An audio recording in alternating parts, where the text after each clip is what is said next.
Good afternoon दोस्तों। आज मैं बात करने वाला हूं जामिया मिलिया इस्लामिया में एडमिशन के बारे में। अभी जामिया मिलिया इस्लामिया में एडमिशन के लिए प्रोस्पेक्टस आ गया है। तो आपको बता दूं कि जामिया मिलिया इस्लामिया का रैंकिंग जो है NIRF रैंकिंग जो है थर्ड, मतलब पूरे हिंदुस्तान में इसका रैंकिंग यूनिवर्सिटी रैंकिंग में थर्ड है, plus neck accreditation grade A++ है। तो इसका जो है ना प्रोस्पेक्टस आ गया है और अप्लाई करने के लिए जो है क्या कहते हैं डेट्स भी आ गए हैं। तो जनरल जो डेट्स है इसमें इंपोर्टेंट जो डेट्स है, अवेलेबिलिटी ऑफ ऑनलाइन प्रोस्पेक्टस ये मार्च 5, 2025। उसके availability of online admission form for the program which test will be conducted by Jamia, मतलब जामिया से जो टेस्ट कंडक्ट कराई जाती है उसके लिए है मार्च 5, 2025 टू अप्रैल 10, 2025।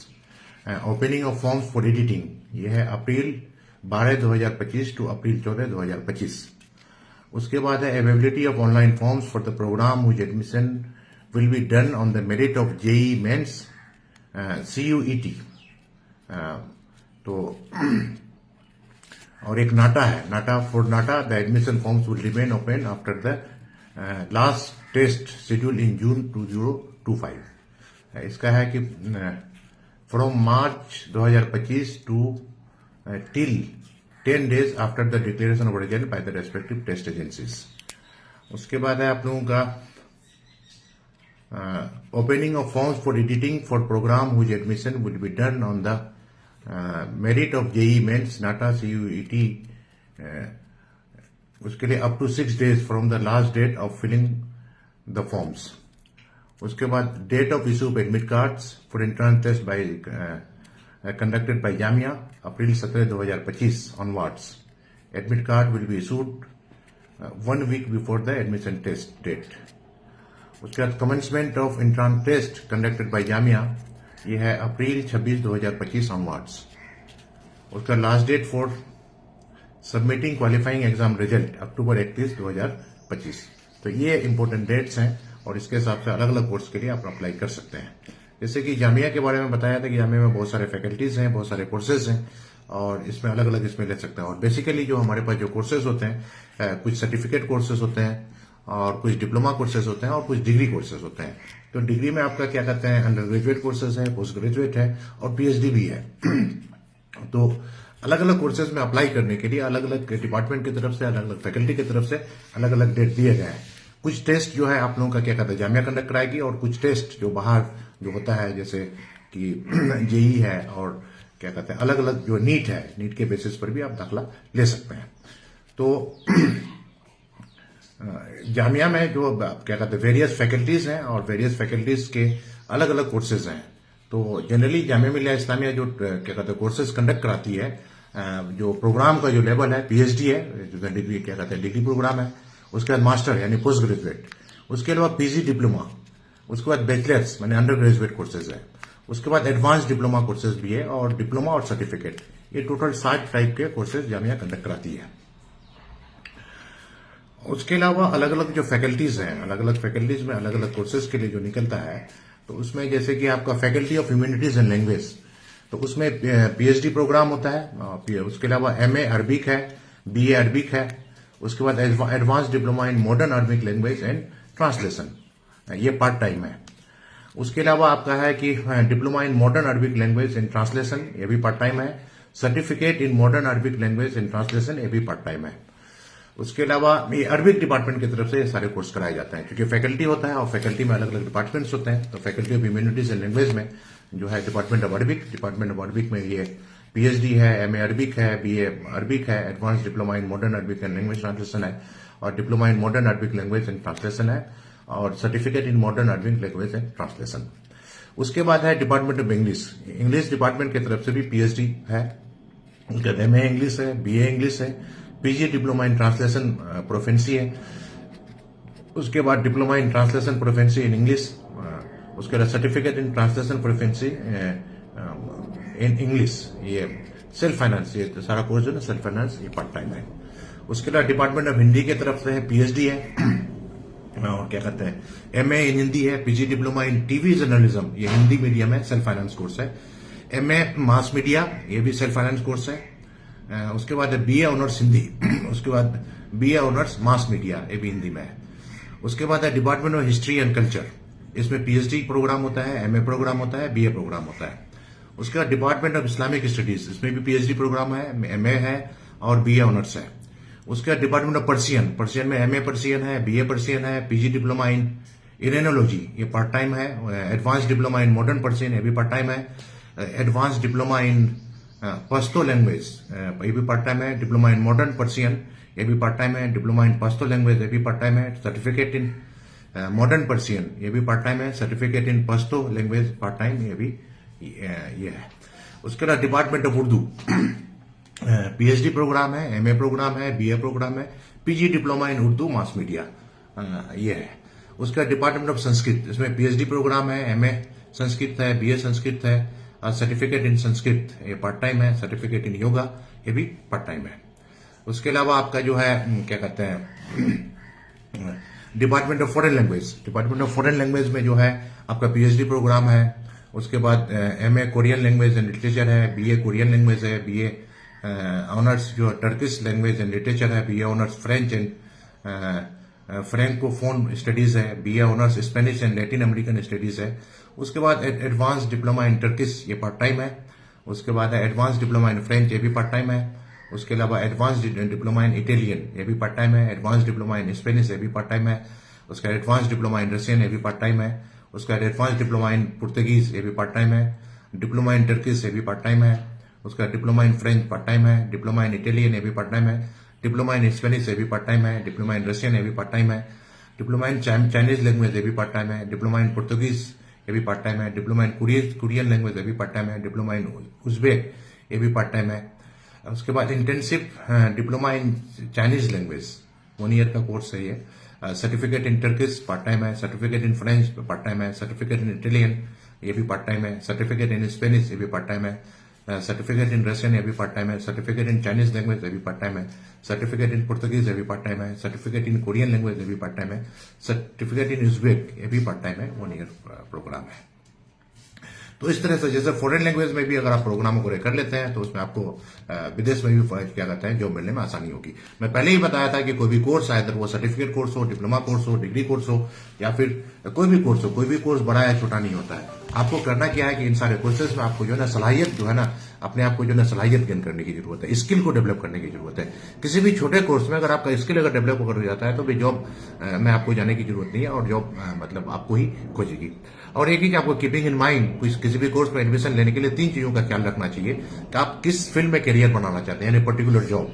उस चीज को ध्यान में रखते हुए proper selection of course plus proper selection of institute, इसका कॉम्बिनेशन होना बहुत जरूरी है। और फ्रॉम द डे 1 आप जब अप्लाई कर लेते हैं, अप्लाई करने के बाद एडमिशन अगर हो जाता है तो जिस कोर्स में भी आपका एडमिशन हो जाता है तो वहीं से आप आगे अर्ली गोल सेटिंग आगे गोल सेट कर लीजिए कि क्या कहते हैं बीए में एडमिशन अगर लिए हैं तो बीए करने के बाद मुझे आगे क्या करना है। तो अगर आप ये करते हैं बीए तो आप इससे जो है ना आपको आसानी होगी।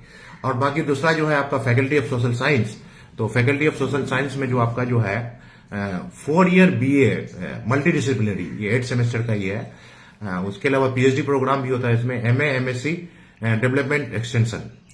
उसके बाद ये है कि department of adult and continuing education की तरफ से होता है। और है एक department of commerce and business studies, इसमें पीएचडी प्रोग्राम है। उसके अलावा एमकॉम क्या कहते हैं business management, BBA bachelor of business administration. उसके बाद बीकॉम ऑनर्स है, उसके बाद बीकॉम ऑनर्स सेल्फ फाइनेंस है। उसके अलावा department of economics, department of economics की तरफ से है पीएचडी प्रोग्राम है, एमए इकोनॉमिक्स है, MSc banking and financial analytics है। उसके बाद बीए ऑनर्स इकोनॉमिक्स है। उसके बाद डिपार्टमेंट ऑफ सोशल वर्क, इसमें क्या है पीएचडी प्रोग्राम है, एमए सोशल वर्क है, एमए ह्यूमन रिसोर्स मैनेजमेंट है, advance diploma in public health है, बीए ऑनर्स सोशल वर्क है। उसके बाद डिपार्टमेंट ऑफ सोशियोलॉजी इसमें पीएचडी है। उसके बाद एमए सोशियोलॉजी, बीए सोशियोलॉजी।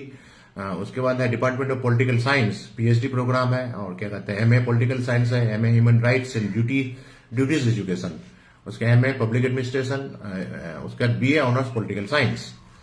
उसके बाद डिपार्टमेंट ऑफ साइकोलॉजी, इसमें पीएचडी प्रोग्राम है, एमए साइकोलॉजी है, advance diploma in counselling psychology self finance course है ये, बीए ऑनर्स साइकोलॉजी है। उसके बाद डॉक्टर जाकिर हुसैन लाइब्रेरी में जो कोर्स है बी लिब आईएस यानी bachelor of library and information science, ये सेल्फ फाइनेंस कोर्स है। M lib master of library and information science, ये भी सेल्फ फाइनेंस कोर्स है। वैसे PG diploma in preservation and conservation and digitalization in libraries and archives, ये भी self finance course है। तो ये सारे कोर्स करके भी आप एक अच्छा करियर बना सकते हैं। और क्या कहते हैं, उसके बाद faculty of science, generally faculty of science में है आपका जो है एक 4 year BSc multidisciplinary course introduce हुआ है। उसके बाद डिपार्टमेंट ऑफ केमिस्ट्री में पीएचडी प्रोग्राम है। उसके बाद एमएससी केमिस्ट्री में, मतलब material chemistry, inorganic chemistry, organic chemistry, physical chemistry, मतलब 4 ब्रांचेस में एमएससी कराई जाती है, बीएससी ऑनर्स केमिस्ट्री। उसके बाद department of computer science PhD programme है। एमएससी बायोइन्फॉर्मेटिक्स है, सेल्फ फाइनेंसिंग इवनिंग कोर्स है। एमसीए है। उसके अलावा MSc artificial intelligence and ML, AI ML self finance है। बीएससी ऑनर्स कंप्यूटर साइंस है। PG diploma in computer application है। उसके बाद है डिपार्टमेंट ऑफ ज्योग्राफी, इसमें पीएचडी प्रोग्राम है। एमए एमएससी है, ज्योग्राफी है। MSc disaster management and climate sustainability studies, ये सेल्फ फाइनेंस है। PG diploma in remote sensing and GIS. उसके बाद है BA BSc honours geography, PG diploma in disaster management, ये सेल्फ फाइनेंस कोर्स है। उसके बाद डिपार्टमेंट ऑफ मैथमेटिक्स, मतलब पीएचडी प्रोग्राम है। MSc mathematics with computer science, उसे MA MSc mathematics, BSc honours mathematics, BSc honours applied mathematics, ये सारे programme क्या कहते हैं मैथमेटिक्स डिपार्टमेंट की तरफ से है। डिपार्टमेंट ऑफ फिजिक्स में पीएचडी प्रोग्राम है। एमएससी फिजिक्स है, बीएससी ऑनर्स फिजिक्स है। बी वॉक मतलब bachelor of vocational solar energy, ये कोर्स है, ये सेल्फ फाइनेंस है। उसके बाद है faculty of life science. Faculty of life science में कई डिपार्टमेंट है, तो इसमें फैकल्टी डिप्लोमा इन यूनानी फार्मेसी, ये सेल्फ फाइनेंस कोर्स इसमें इंट्रोड्यूस हुआ है। प्लस ये है department of bioscience. Department of bioscience में पीएचडी प्रोग्राम है। एमएससी बायोसाइंस है, बीएससी बायोसाइंस है, एमएससी माइक्रोबायोलॉजी है, बीएससी बायोसाइंस है। उसका डिपार्टमेंट ऑफ बायोटेक्नोलॉजी पीएचडी है। पीएचडी यूनानी मेडिसिन है। उसका एमएससी बायोटेक्नोलॉजी है, बीएससी बायोटेक्नोलॉजी है। उसके बाद faculty of education, faculty of education में जो है पीएचडी प्रोग्राम है। MA educational planning and administration, उसके बाद एमएड है। एमए अर्ली चाइल्ड डेवलपमेंट है। PG diploma in educational management है। उसके बाद है department of teachers training and non formal education, PhD programme है। एमए एजुकेशन है। उसके बाद एमएड स्पेशल एजुकेशन है, क्या कहते हैं विजुअली इम्पेयर्ड लोगों के लिए। उसके बाद आपका जो है क्या कहते हैं बीएड है। बीएड स्पेशल एजुकेशन यानी विजुअल इम्पेयरमेंट के लिए, BEd special education self specific learning disability, BEd nursery education है। Diploma in elementary education. उसके बाद है फैकल्टी ऑफ इंजीनियरिंग टेक्नोलॉजी। तो फैकल्टी ऑफ इंजीनियरिंग टेक्नोलॉजी की तरफ से जो है बीटेक सिविल इंजीनियरिंग है, बीटेक इलेक्ट्रिकल इंजीनियरिंग है, बीटेक मैकेनिकल इंजीनियरिंग है, बीटेक जो है ना इलेक्ट्रॉनिक्स एंड कम्युनिकेशन इंजीनियरिंग है, बीटेक जो है ना कंप्यूटर इंजीनियरिंग है, बीटेक प्रोग्राम सेल्फ फाइनेंस है, BTech electrical and computer engineering है, बीटेक सेल्फ फाइनेंस में जो है सब, BTech electronics VLSI design and technology, BTech computer science and engineering data science ये है। उसका BSc aeronautics mechanical and electronics self finance, ये सारे सेल्फ फाइनेंस कोर्सेस हैं। उसके बाद department of applied science and humanities में पीएचडी प्रोग्राम है। एमएससी इलेक्ट्रॉनिक्स है, MTech energy science and technology है, एमटेक कंप्यूटेशनल साइंस है। डिपार्टमेंट ऑफ सिविल इंजीनियरिंग की तरफ पीएचडी प्रोग्राम है, एमटेक एनवायरमेंटल साइंस इंजीनियरिंग, उसके बाद एमटेक अर्थक्वेक इंजीनियरिंग। उसके बाद है department of computer engineering, PhD programme है इसमें MTech computer engineering AI and ML. उसके बाद है एमटेक डाटा साइंस। उसके बाद है डिपार्टमेंट ऑफ इलेक्ट्रिकल इंजीनियरिंग की तरफ है पीएचडी प्रोग्राम है, MTech electrical power system and management, MTech control and instrument system. उसके बाद डिपार्टमेंट इलेक्ट्रॉनिक्स एंड कम्युनिकेशन में पीएचडी प्रोग्राम है, एमटेक प्रोग्राम है। एमटेक प्रोग्राम जो है आपका जो है इलेक्ट्रॉनिक्स एंड कम्युनिकेशन इंजीनियरिंग में है। उसके बाद है डिपार्टमेंट मैकेनिकल में पीएचडी प्रोग्राम है। उसके बाद एमटेक मैकेनिकल इंजीनियरिंग यानी thermal engineering, MTech mechanical engineering mechanical design, उसे MTech mechanical engineering production industrial, इसमें ये होता है। उसके बाद डिपार्टमेंट एनवायरमेंटल स्टडीज में पीएचडी प्रोग्राम है, MSc environmental science and management. उसके बाद है MSc environmental science and management self finance, यानी दोनों चीज है मतलब। उसके बाद है MTech environmental health risk and safety management, ये भी सेल्फ फाइनेंस कोर्स है। उसके बाद यूनिवर्सिटी पॉलिटेक्निक जो क्या कहते हैं डिप्लोमा जो कराया जाता है, डिप्लोमा इन इंजीनियरिंग है, मैं आपका सिविल इंजीनियरिंग है, कंप्यूटर इंजीनियरिंग है, इलेक्ट्रिकल है, इलेक्ट्रॉनिक्स है, मैकेनिकल है, ये डे कोर्स है। उसके अलावा सेल्फ फाइनेंस में है diploma engineering civil computer electrical electronics और मैकेनिकल, उसमें भी ये होता है। तब डिप्लोमा कोर्स करके डिप्लोमा इंजीनियरिंग करके भी आप अच्छा जॉब में जा सकते हैं। उसके अलावा है कि faculty of law, faculty of law में पीएचडी प्रोग्राम होता है, एलएलएम रेगुलर कोर्स है। उसके बाद आपका जो है एलएलएम सेल्फ फाइनेंस भी है, बीए एलएलबी ऑनर्स है, उसका BA LLB honours self finance भी है। पीजी डिप्लोमा में लेबर लॉ है self finance, PG diploma in air and space law, ये भी आपका जो लॉ है। उसके बाद faculty of architecture and ethnics architecture में, इसमें क्या है कि पीएचडी प्रोग्राम है। एम आर्क मास्टर फॉर मतलब आर्किटेक्चर, उसके बाद एम आर्क क्या कहता है architecture and M arch architecture and pedagogy, उसके M arc health care architecture, उसके बाद M arch building services, M arch recreational architecture, M arch urban regeneration, M arch ekistics, उसके बाद बी आर्क है और बी आर्क सेल्फ फाइनेंस भी है। ये PG diploma in fine safety and lift and plumbing services है, self finance है। Master of planning urban and regional planning ये है। उसके बाद इसमें है department of design and innovation, उसमें पीएचडी प्रोग्राम है और बैचलर ऑफ डिजाइन बीडेस और मास्टर ऑफ डिजाइन एमडेस प्रोग्राम भी इसमें होता है। उसके बाद master of design self finance भी है इसमें। उसका faculty of arts, faculty of PhD programme है। MFA master of fine art, MFA मतलब अप्लाइड आर्ट, मतलब applied art MFA self finance भी है। MFA applied art self finance सिविलिंग वालों के लिए भी है। उसके बाद क्या कहते हैं बीएफए अप्लाइड आर्ट, उसके बाद BFA applied art self finance.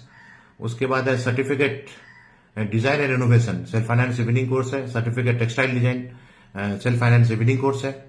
उसके बाद आपका जो सर्टिफिकेट मतलब creative photography self finance evening course है। सर्टिफिकेट कैलियोग्राफी सेल्फ फाइनेंस क्या कहते हैं इवनिंग कोर्स है।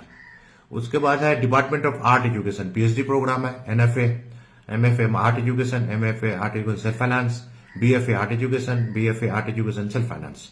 उसके बाद है department of art history and art appreciation, MFA art history and art appreciation.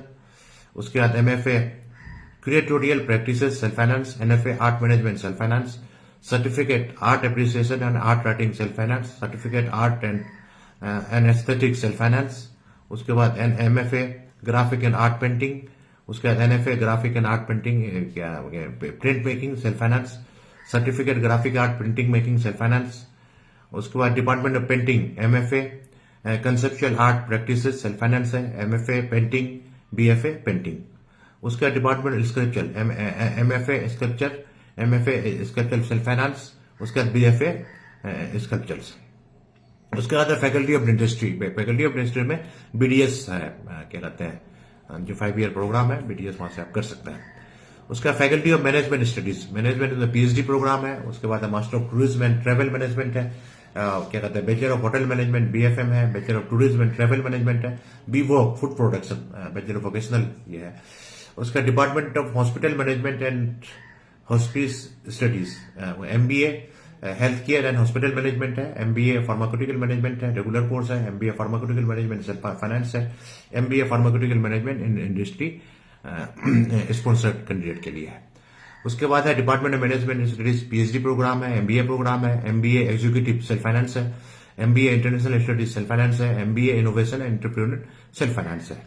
तो इस तरह के ये है। उसके बाद है सेंटर फॉर स्टडीज, तो सेंटर फॉर स्टडीज में जो आपका जो है AJK mass communication research centre, इसमें एमए मास कम्युनिकेशन है, MA convergent journalism self finance है, MA development communication self finance है।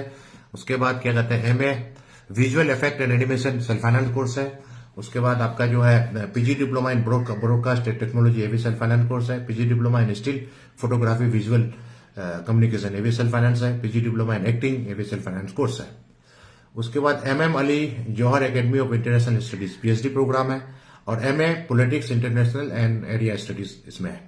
उसके बाद centre for physiotherapy and rehabilitation PhD programme है, एमपीटी मतलब MPT master of physiotherapy sports orthopaedics neurology cardio pulmonary self finance course है। BPT है bachelor of physiotherapy ये आपका होता है। उसका दीनदयाल उपाध्याय कौशल केंद्र उसमें बीवॉक bachelor of vocational medical laboratory science. उसके बाद बीवॉक medical electrophysiology self finance course है ये। उसके बाद centre for interdisciplinary research in basic science इसमें पीएचडी प्रोग्राम है, BSc life science with computer application है, एमएससी बायोफिजिक्स है। उसके बाद है Nelson Mandela centre for piece and conflict resolution, उसमें जो है पीएचडी प्रोग्राम है, MA conflict analysis and peace building है। उसका centre for comparative religion and civilization मतलब पीएचडी प्रोग्राम है। उसके अलावा जो है एमए क्या कहते हैं कंपैरेटिव रिलीजन सिविलाइजेशन। उसके बाद है doctor K R Narayan centre for Dalit and minorities, इसमें पीएचडी प्रोग्राम होता है। Centre for study of social inclusion, इसमें पीएचडी प्रोग्राम है। और MA social exclusion and inclusion policy है। उसका centre for west Asian studies, centre for west Asian studies में PhD programme है। MA international relation west Asian studies भी है। Centre for Jawaharlal Nehru studies में पीएचडी प्रोग्राम है। Centre for culture media and governance PhD programme है और MA mass governance है। उसका FTK centre for information technology, इसमें पीएचडी प्रोग्राम होता है। उसका सेंटर फॉर थ्योरेटिकल फिजिक्स, इसमें पीएचडी प्रोग्राम है। उसका centre for nano science and nano technology, इसमें पीएचडी प्रोग्राम है। साथ साथ एमटेक नैनो टेक्नोलॉजी है, सेल्फ फाइनेंस कोर्स है।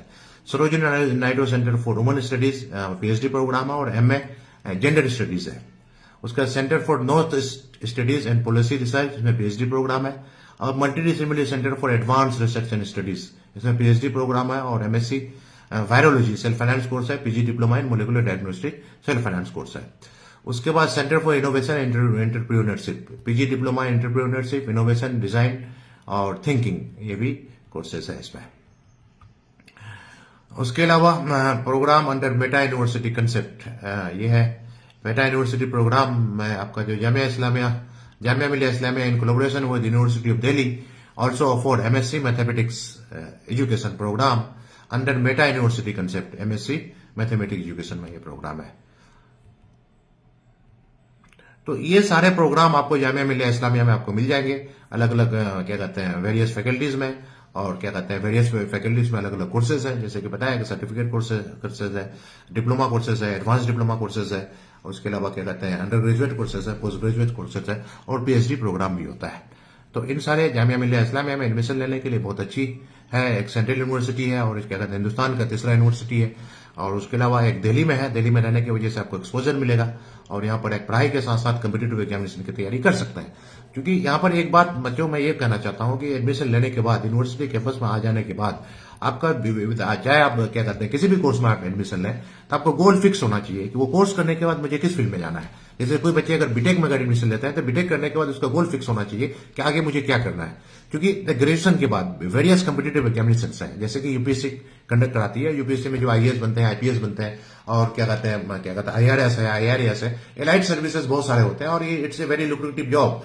तो अब शुरू से ही मतलब आइदर बीए में एडमिशन फर्स्ट ईयर में अगर एडमिशन ले लेते हैं, बल्कि मैं तो कहता हूं कि 9-10 में ही यानी बोर्ड तक 10th तक ही आपका गोल फिक्स हो जाना चाहिए कि 10th करने के बाद मुझे आईटीआई कोर्स करना है, 10th करने के बाद मुझे डिप्लोमा करना है, 10th करने के बाद मुझे क्या कहते हैं सर्टिफिकेट कोर्स करना है, 10th करने के बाद मुझे 11th में जाना है तो आर्ट्स रखना है, साइंस रखना है, कॉमर्स रखना है, फिर उसके बाद जो है आगे मुझे क्या करना है। तो गोल उसी वक्त फिक्स हो जाना चाहिए कि आपको डॉक्टर बनना है, इंजीनियर बनना है, प्रोफेसर बनना है, साइंटिस्ट बनना है, आईएएस बनना है, स्टेट सर्विस क्वालिफाई करना है, जुडिशियल सर्विस की तरफ जाना है या फिर जर्नलिज्म की तरफ जाना है, मास कम्युनिकेशन की तरफ जाना है। Your goal should be fixed in their early stage में ही अगर गोल अगर फिक्स हो जाएगा तो आप बिल्कुल उसी के हिसाब से कोर्स का जो है ना अपना proper selection of course and proper selection of institute is needed, वहां पर आगे आपको अग्रेसित करेगी।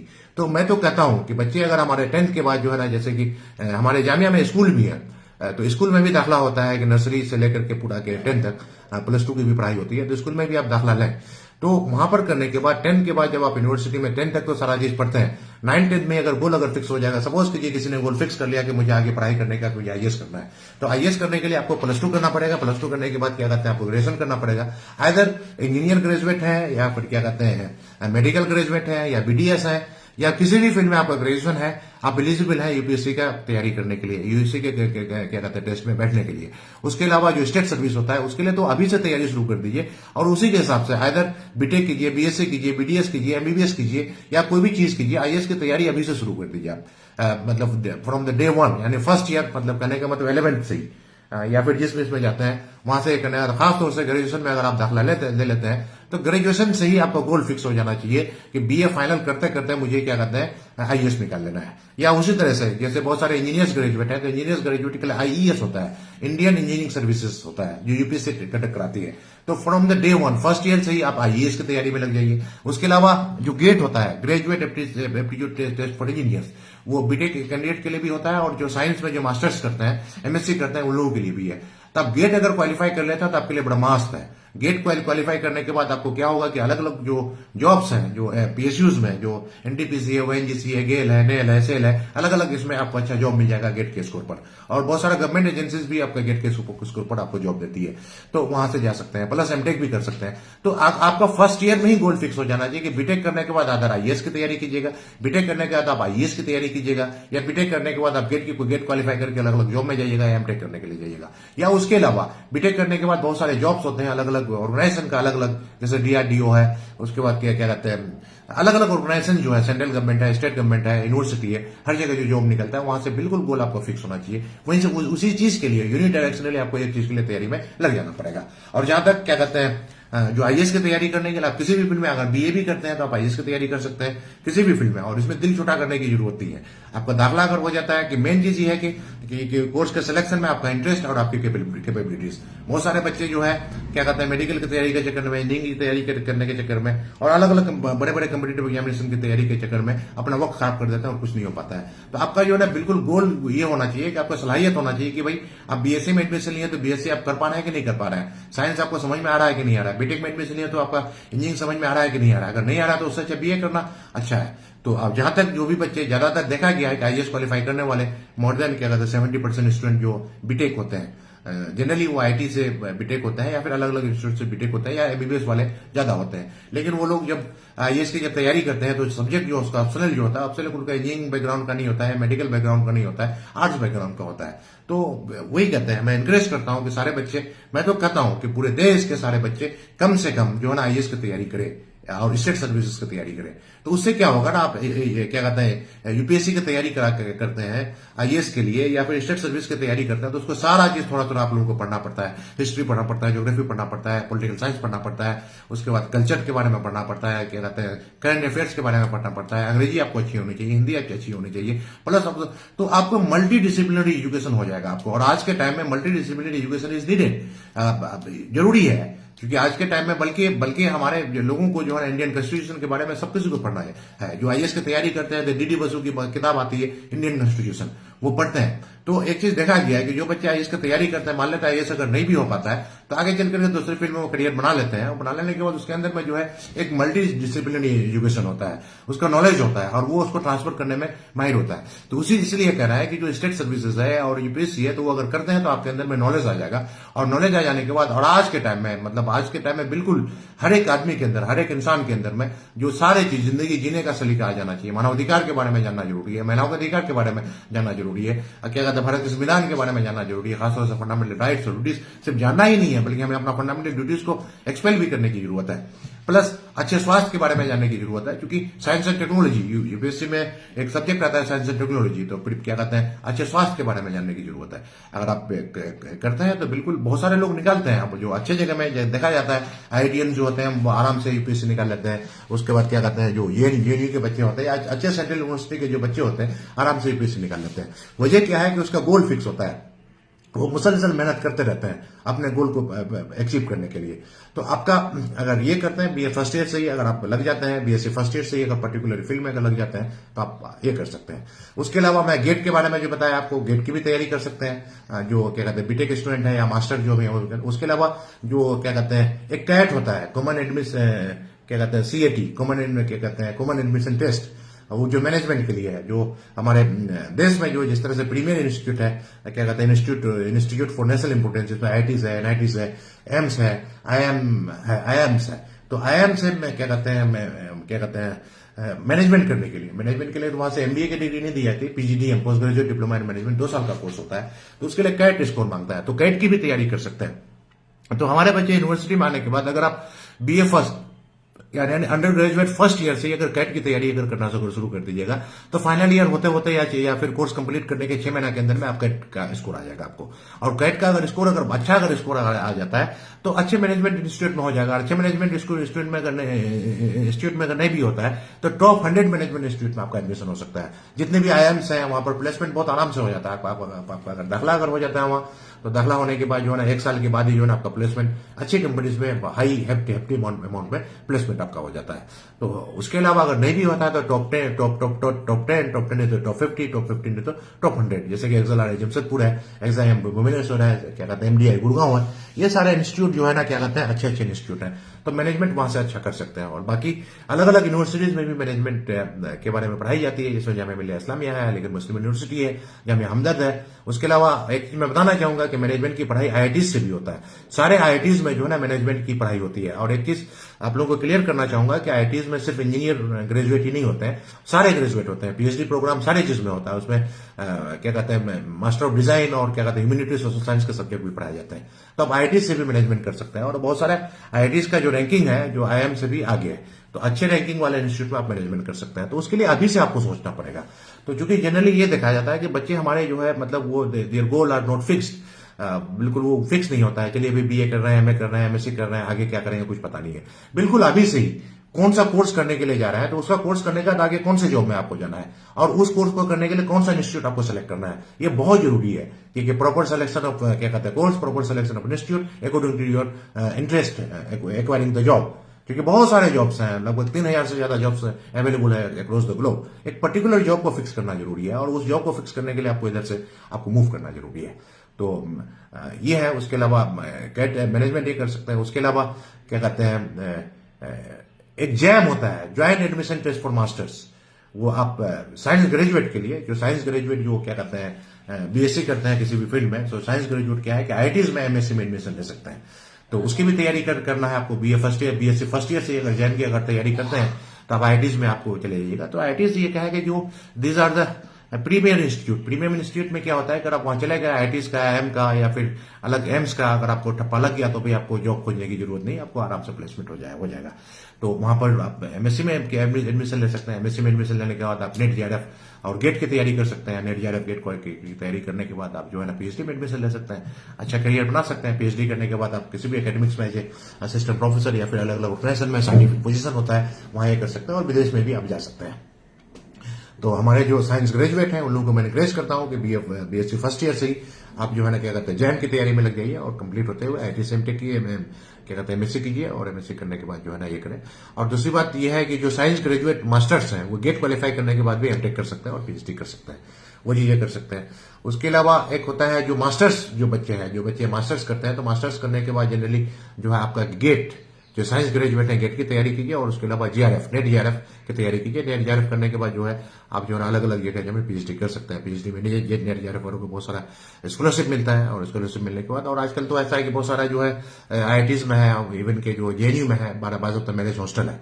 आप एमटेक अगर पीएचडी करते हैं तो वहां शादी करके भी आप वहां रह सकते हैं, वो बाज़ाब्ता मैरिज हॉस्टल है, उससे भी आप एक अच्छा करियर बना सकते हैं। और रिसर्च में इनोवेशन, आप पीएचडी अगर करने के लिए जाते हैं तो आप टारगेट ये रखिए कि पीएचडी में कोई नया चीज मुझे डेवलप करके लाना है। जनरली एक चीज देखा गया है कि research start from the lab and ends to the lab, and research start from the library ends to the library. अब इनोवेशन मतलब ऐसा चीज होना चाहिए कि आपका काम रिसर्च में कोई अगर ऐसा चीज करते हैं तो निकल करके समाज के सामने में जो है ना कुछ नया चीज निकल करके आए। कोई बंदा अगर मेडिसिनल केमिस्ट्री में रिसर्च करते हैं तो आपकी कोशिश ये होनी चाहिए कि पीएचडी ड्यूरेशन में कोई मेडिसिन का डेवलपमेंट हो, कोई ड्रग डेवलपमेंट हो। कोई अगर वाटर इंजीनियरिंग में अगर काम करते हैं तो किसी जिला को टारगेट लीजिए, उस जिला में जो है पानी है, वाटर के प्रॉब्लम को सोल्व करने का कोशिश कीजिए। और क्या कहते हैं कोई अगर ह्यूमैनिटी सोशल साइंस में काम करते हैं, ह्यूमन राइट में अगर काम करते हैं तो किसी एक जिला को टारगेट कीजिए और उस जिला में मानवाधिकार को जो है ना पूरे जिले के लोगों तक फैलाने का कोशिश कीजिए। उसके अलावा कोई अगर क्या कहते हैं एजुकेशन के फील्ड में अगर काम करते हैं तो बिल्कुल अर्ली चाइल्डहुड केयर वाला जो आता है, तो रिसर्च लेने के बाद अगर आप इफेक्टिवली ऐसा काम करते हैं जो कि मतलब आम लोगों को, आम नागरिक को अगर फायदा होता है तो उससे जो है ना एक नई चीज आएगी। और जनरली जो एडवांस कंट्रीज में जो है, जो क्या कहते हैं जो है यूएसए, जर्मनी या फ्रांस वगैरह में, वहां पर रिसर्च एंड इनोवेशन क्या होता है कि डायरेक्ट ये हो जाता है। और मैं तो ये कहता हूं कि भाई जो इंडस्ट्री बेस्ड, जो इंडस्ट्री से कोलैबोरेशन होता है तो वहां से लेकर के काम किया जा सकता है। जो इंडस्ट्रियल एप्लीकेशन, क्योंकि जो भी चीजें ड्रग डेवलपमेंट जितने भी हुए हैं सारे इंडस्ट्री वालों जो पेटेंट किए हुए हैं, तो उसको भी यूनिवर्सिटी से इंटीग्रेट कराया जाए और यूनिवर्सिटी को जो है ना समाज से क्या कहते हैं इंटीग्रेट कराया जाए, तो यूनिवर्सिटी की चीजें डायरेक्ट समाज में जा सकती है।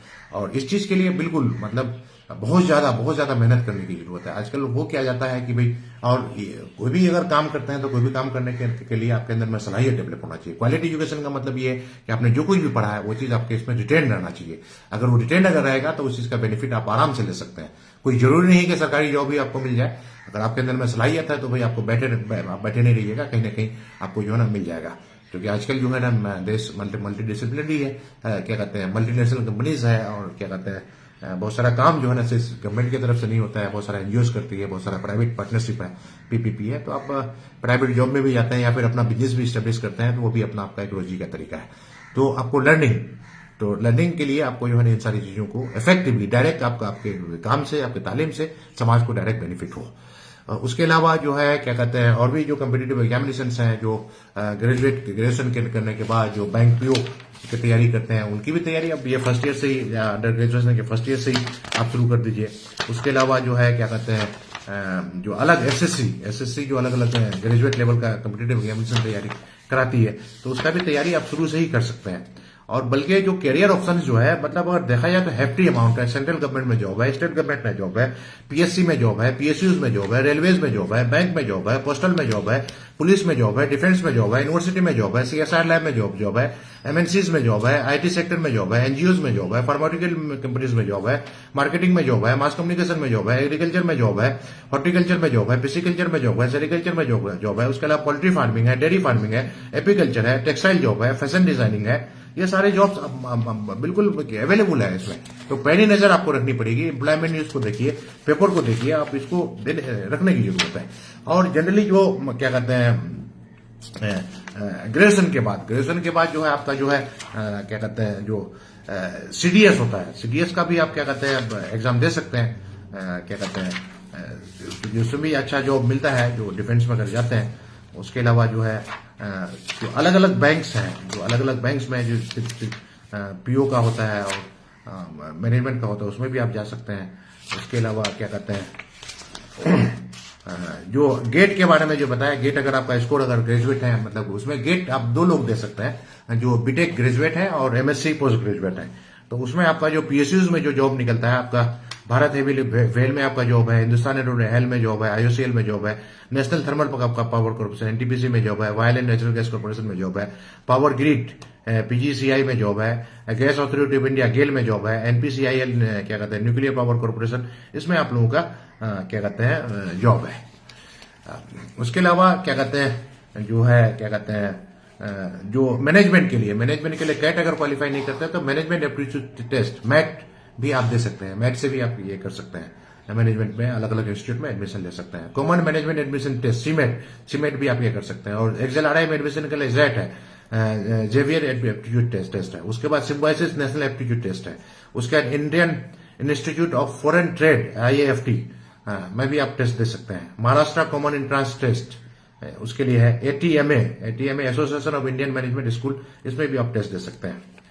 तो उसके अलावा जो आप ग्रेजुएशन करने के बाद अगर आप क्या कहते हैं बाहर अगर जाना चाहते हैं फॉरेन यूनिवर्सिटीज में एडमिशन लेने के लिए, तो GMAT टेस्ट यानी graduate management aptitude test, management admission test के लिए आप वहां ले सकते हैं एडमिशन। उसके बाद है आपका ग्रेजुएट रिकॉर्ड एग्जामिनेशन GRE, उसका भी टेस्ट आप दे सकते हैं। तो इससे भी आप फॉरेन में जो है क्या कहते हैं TOEFL और क्या कहते हैं ये कर सकते हैं। उसके अलावा जो आपका जो है क्या कहते हैं जो जॉब्स है, जैसे सिविल सर्विस एग्जामिनेशन जो यूपीएससी कंडक्ट कराती है, जो ग्रेजुएट कैंडिडेट के लिए है, उसका स्टेट पब्लिक सर्विस कमीशन, इसके लिए तो मैं कह रहा हूं कि सारे बच्चे अब जिस स्टेट से हैं उस स्टेट का और यूपीएससी का तैयारी कीजिए, तो 4 साल तैयारी कीजिए। नहीं भी होगा तो आपके अंदर में सलाहियत डेवलप होगा, उसका यूज कहीं ना कहीं कर सकते हैं। उसके बाद है यूपीएससी में जो बताया, यूपीएससी इंडियन इंजीनियरिंग सर्विसेज जो होता है इंजीनियर ग्रेजुएट के लिए होता है। उसका SSC combined graduate level SSC CGL। उसके बाद SBI PO प्रोबेशनरी ऑफिसर्स। उसके बाद IBPS PO एग्जाम ये दे सकते हैं। LIC AAO examination assistant administrative officer ये दे सकते हैं। RBI ग्रेड B एग्जाम ये भी दे सकते हैं। Air force common aptitude test AFCAT। उसके बाद एयरफोर्स क्या इंडियन नेवी एंट्रेंस टेस्ट ये दे सकते हैं। टेरिटोरियल आर्मी एग्जाम, ठीक है, ऑफिसर एंट्री होता है। RRB ALP exam assistant loco pilot. RRB NTPC exam non technical popular exam popular categories. उसके बाद RRB MI exam ministerial and isolated categories. Central arm police forces exam CAPF assistant commandant. उसके बाद Indian coast guard कहता है post है assistant commandant. उसका direct technical entry and Indian arm forces. उसके बाद NCC special entry in Indian arm forces. उसके बाद इंडियन स्टेटिस्टिकल सर्विसेज, इसमें भी जा सकते हैं। इंडियन स्टेटिस्टिकल सर्विसेज ये बहुत अच्छा है। Combined medical services examination for development officers and other through national bank for agriculture and rural development NABARD. Examination for telecom officer in the department telecommunication. उसके अलावा एक होता है IES, Indian economic services. Indian economic services का भी examination आप दे सकते हैं। ये सारा चीज है। और जो कोर्सेज जो आपको बताया, जामिया में बहुत सारे कोर्सेज हैं। उसके अलावा बहुत सारे बच्चे जो है क्या कहते हैं, जो +2 के बाद भी, मतलब +2 के बाद भी बहुत सारे बच्चे अगर क्या कहते हैं, क्योंकि मैं बताया कि हमारे जामिया में स्कूल भी है, तो स्कूल में क्या कहते हैं वो नर्सरी से लेकर के पूरा +2 तक है। तो +2 के बाद जो है तो जनरली बच्चे के क्या कहते हैं 10th के बाद जॉब में जाते हैं। तो कुछ जॉब जो 10th के बाद जो है क्या कहते हैं है, तो 10th के बाद जनरली अगर आईटीआई कर लेते हैं, तो आईटीआई करने के बाद 10th के बाद आईटीआई कर लेते हैं, और आईटीआई करने के बाद अगर आप जॉब में जाते हैं तो जॉब आपको बहुत ज्यादा जॉब आपके लिए अवेलेबल है। जैसे कि आईटीआई कैंडिडेट के लिए जो है आईओसीएल में है, क्या कहते हैं जो पीएसयूज जितना भी है, सेंट्रल गवर्नमेंट में जॉब है, स्टेट गवर्नमेंट में जॉब है, उसके बाद पीएसयूज में जॉब है, और क्या कहते हैं अलग अलग फील्ड में उसके लिए जॉब है। तो एक अच्छा है। इंडियन रेलवे में है, इंडियन क्या कहते हैं आर्मी में है, उसके अलावा पीएसयूज में है। और अभी पूरे बिहार में आईटी एडमिशन के लिए नोटिफिकेशन निकल चुका है। तो आईटीआई करने के बाद आप जॉब में चले जाइए। जॉब में चले जाएगा, साइड से आप +2 भी कर सकते हैं, और +2 करने के बाद भी आपके पास जॉब है। और एक चीज जो बताया मैं कि हमारे जामिया से डिप्लोमा इंजीनियरिंग होता है, तो डिप्लोमा इंजीनियरिंग करने के बाद भी आपको बहुत सारे जॉब्स हैं। तो डिप्लोमा इंजीनियरिंग के लिए जो जॉब है आपका, सेंट्रल गवर्नमेंट में जॉब है, स्टेट गवर्नमेंट में जॉब है, पीएससी में जॉब है, पीएसयूज में जॉब है, रेलवे में जॉब है, बैंक में जॉब है, पोस्टल सर्विसेज में जॉब है, पुलिस सर्विस में जॉब है, डिफेंस सर्विस में जॉब है, यूनिवर्सिटी में जॉब है, क्योंकि बहुत सारे यूनिवर्सिटी में जूनियर इंजीनियर का पोस्ट निकलता है, सीएसआर में जॉब है, एमएनसीज में जॉब है, उसका आईटी सेक्टर में जॉब है, और एनजीओज में जॉब है। उसके अलावा पीएसयूज में जनरली जो है ना आईओसीएल में है, एनसीबीएस है, बीईएल है, ओएनजीसी है, वेल है, बीपीसीएल है, एचपीसीएल है, बार्क है, एचएएल है, जीएल है, सेल है, एनपीसीआईएल है, एनआईएल है, कोचिंग सीपीआर, ये सारे चीज में जॉब है आपके। तो डिप्लोमा इंजीनियरिंग करने के बाद अगर दाखिला लेते हैं तो फ्रॉम द फर्स्ट ईयर, क्योंकि मैं यूनिवर्सिटी पॉलिटेक्निक में डिप्लोमा इंजीनियरिंग को पढ़ाता हूं, तो लोगों को इंकरेज करता हूं कि फर्स्ट ईयर से ही आप करियर ऑप्शन चूज कर लीजिए। आपके पास 3 ऑप्शन है, या तो फिर डिप्लोमा इंजीनियरिंग करने के बाद आप क्या कहते हैं डायरेक्ट जॉब में जाएंगे, तो डायरेक्ट जॉब में जाए तो ये सारे जॉब के बारे में अभी से तैयारी करना शुरू कर दीजिए, या नहीं तो आप लेटरल एंट्री से बीटेक कर सकते हैं। तो बीटेक करने के बाद फर्स्ट ईयर से ही आप गेट की तैयारी शुरू कर दीजिए। तो या फिर अलग जो यूपीएससी की तैयारी करना चाहे, या फिर स्टेट सर्टिफिकेट की तैयारी करना चाहे, आईएएस की तैयारी करना चाहे उधर से। या फिर तीसरा ऑप्शन ये है कि अभी एनईपी 2020 से आया है कि डिप्लोमा इंजीनियरिंग में आप एडमिशन ले लिया, इंजीनियरिंग पढ़ने का अगर मन नहीं करता है, अदर कोर्स में भी आप एडमिशन ले सकते हैं। बीए में भी एडमिशन ले सकते हैं, बीएससी में एडमिशन ले सकते हैं, लॉ में भी एडमिशन ले सकते हैं, तो उसमें भी आप जा सकते हैं। और उसके अलावा जो हमारे स्कूल में 10th है, 10th के बाद जो बताया मैं क्या कहते हैं आईटीआई, या फिर नहीं तो वैसे भी जो 10th के बाद जो है ना यूपीएससी सीएपीएफ एग्जामिनेशन कंडक्ट कराती है, एएफसीएटी एग्जाम कंडक्ट कराती है, उसके बाद Indian security forces exam conduct कराती है, जैसे बॉर्डर सिक्योरिटी फोर्सेस, उसके बाद सेंट्रल रिजर्व पुलिस फोर्सेस, उसके बाद है सशस्त्र एसएसबी सशस्त्र सीमा बल, उसका Indo Tibetan border police force में जॉब है, सेंट्रल इंडस्ट्रियल सिक्योरिटी फोर्सेस में जॉब है, उसके बाद इंश्योरेंस एग्जामिनेशन में है, उसके बाद बैंक एग्जाम है, पब्लिक सर्विसेज कमीशन पीएससी है, आरआरबी असिस्टेंट लोको पायलट क्या कहते हैं, railway group D, SSC combined higher secondary level जो है आपका अपर डिविजनल क्लर्क है, लोअर डिविजनल क्लर्क है, पोस्टल असिस्टेंट है, डाटा एंट्री ऑपरेटर है, सॉर्टिंग असिस्टेंट है, उसका एसएससी स्टेनोग्राफ है, एसएससी जीडी कांस्टेबल एग्जाम है, एसएससी मल्टीटास्किंग है, उसका NDA exam for the arm forces, Indian coast guard exam, Indian navy exam क्या कहते हैं, Indian army exam, Indian coast guard exam for the technician assistant commandant airman, उसके बाद RRB railway recruitment UPSC है। ये सारा चीज है। तो ये सारा चीज +2 करने के बाद भी आप ये चीज कर सकते हैं, ये सारे जॉब में जा सकते हैं। जो बच्चे +2 करते हैं, जनरली +2 करने के बाद बहुत सारे बच्चे जो बायो रखते हैं क्या कहते हैं नीट की तैयारी करते हैं, और कुछ बच्चे जो है ना मैथ अगर रखते हैं तो मैथ रखते हैं तो वो अलग अलग तैयारी करते हैं जेई का, जैसे जेई मेन्स है, जेई एडवांस है, बीआईटी एसएटी है, बीआईटी ट्रिपल है, आईपीयू सीईटी है, AMU BTech, COMEDK, NDA entrance with PCM Manipal, all India engineering entrance test with PCM, state level engineering क्या कहते हैं इंजीनियरिंग एंट्रांस टेस्ट, जैसे बिहार में बीसीईसी होता है। उसके बाद है आपका इंजीनियरिंग एचपीसीएटी है, एसआरएम जेई है, बीएचयू यूईटी है, एपीईएमसीएटी है, डब्ल्यूबीसी जेई है, केआईआईटी है, नाटा है, एलपीयू एनईएसटी है, आईपीयू सीएटी है, एमएसटी सीएटी है, TNA है, EM है। उसके बाद मेडिकल एंट्रेंस में नीट है। अब नीट के स्कोर पर आपका जामिया में जो है ना क्या कहते हैं BDS में एडमिशन होगा। और मेडिकल कॉलेज को हम लोग को मिल गया है, तो मेडिकल कॉलेज डेवलप करने के लिए बात चल रही है। लेकिन अभी और BDS होता है, तो BDS में आप नीट के स्कोर पर आप एडमिशन ले सकते हैं। उसके बाद जिपमेर है, एम्स है, CMC वेल्लोर है, CMC लुधियाना है, मणिपाल है, AIPMT है। उसके बाद पैरामेडिकल और फार्मेसी एंट्रेंस एग्जाम इसमें उड़ीसा JEE है, गुजरात CET है, WB JEE है, APEM CET है, TSEM CET है, UPSCE है, MHT CET है, BIT SAT है। ये सारा चीज में आ सकता है। अब उसके लॉ ग्रेजुएट, आजकल तो मैं तो कहता हूँ कि ज्यादा से ज्यादा बच्चा लॉ ये करे, और बच्चे लॉ ग्रेजुएट में लॉ की तरफ ये करते हैं। और हमारे जामिया में भी लॉ है। तो क्लेट है, कॉमन लॉ एडमिशन टेस्ट। उसके बाद army institute of law entrance test. उसके बाद LSAT इंडिया, DULLB है, APLLAWCET है, TSLAWCET है, CUCET है, ULSAT है, CULEE है। उसके बाद कॉमर्स में भी बहुत सारे बच्चे कॉमर्स में जो ये करते हैं, तो कॉमर्स के लिए जो है CPCT है। उसके बाद NMIMS है। उसके बाद सिम्बोसिस सेट है, जेवियर एंट्रेंस टेस्ट है। उसका DUCAT है, IPUCAT है, BHUAT है, RUAT है, JSAT है, LPUNEST है, IPMAT है, SAT है, NIFT है। ये सारा टेस्ट है। उसके अलावा fashion design and entrance test, national institute of fashion technology NIFT exam है, national institute of design NID exam है, मेयर MIT इंस्टीट्यूट ऑफ डिजाइन है, centre for environmental planning and technology CEPT है, all India entrance examination for design AIED है, Symbiosis institute of design exam है, footwear design and development institute है, national institute of fashion design है, ये है। उसके अलावा defence and marine entrance, Indian maritime university common entrance test, Indian navy BTech entry level, Indian army technical entry level. उसके बाद national defence academy NDA, naval academy ये है, Indian navy seller है। उसके बाद आर्ट एंड ह्यूमैनिटीज के लिए BHU UAT, DUET, JNU EE, CUCET, SUAT, IPUCAT, IIT Madras humanities and social science entrance examination, TISS bachelors admission test, the English and foreign language university Hyderabad test.